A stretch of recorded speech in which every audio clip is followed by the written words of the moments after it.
Have your K-tip extensions started to slide out after just a few weeks? Did your client text you saying, "My extensions are falling out"?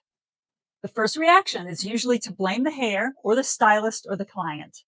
But the truth is, there are a lot of reasons K-tips can fail, and most of them are completely preventable. In this video, I'm going to cover the 11 most common reasons K-tips extensions fall out, who's usually responsible, and how to prevent it from happening again. Let's get started.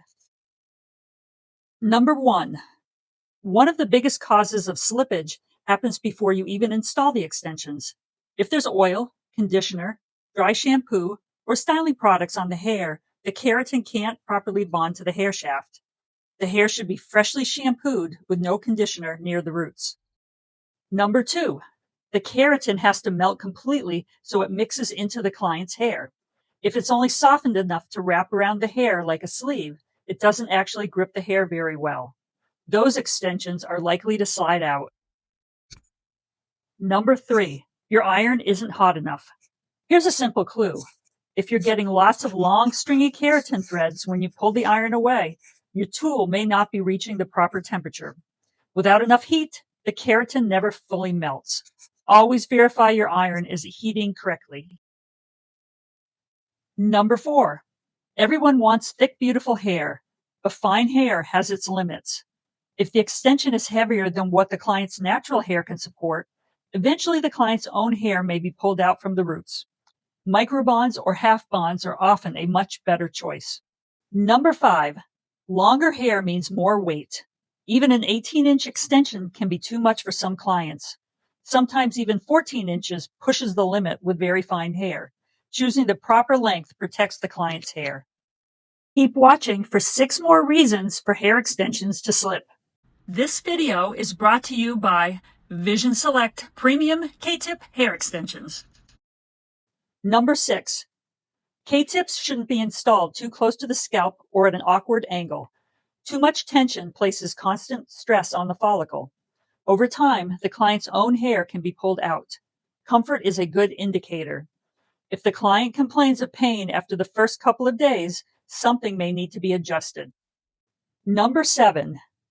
Keratin needs time to fully cure. Clients should wait about 48 hours before washing their hair. Washing too early can weaken the bonds before it is completely hardened. Number 8. Conditioner belongs on the mid-lengths and the ends, not on the roots. Repeatedly coating the bonds with conditioner can soften the keratin over time. Eventually, the bonds may weaken and begin to slide.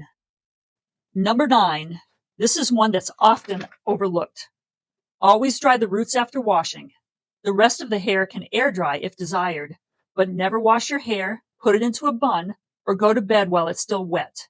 When moisture stays trapped around the bonds for hours, the keratin can break down. One of the first signs is excessive shedding from inside the bond. Number 10. Being too rough. K-tip extensions should always be supported at the root while brushing. Aggressive brushing creates constant stress on the bonds. Even repeated salon blowouts can put a surprising amount of strain on the extensions. A great technique is to finger dry the hair about 90% first, then use a round brush only for the final smoothing. Less pulling equals longer lasting extensions. Number 11.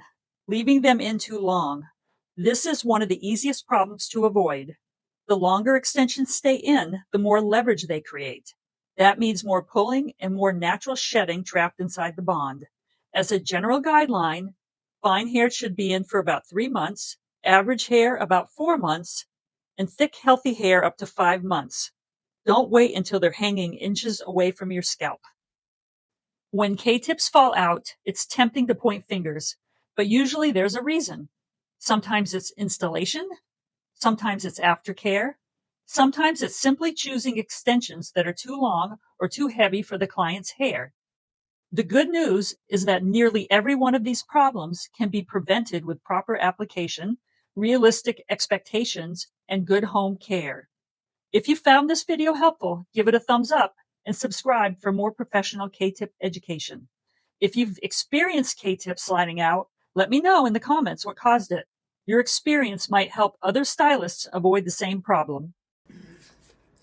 Thanks for watching. Your next lesson is here.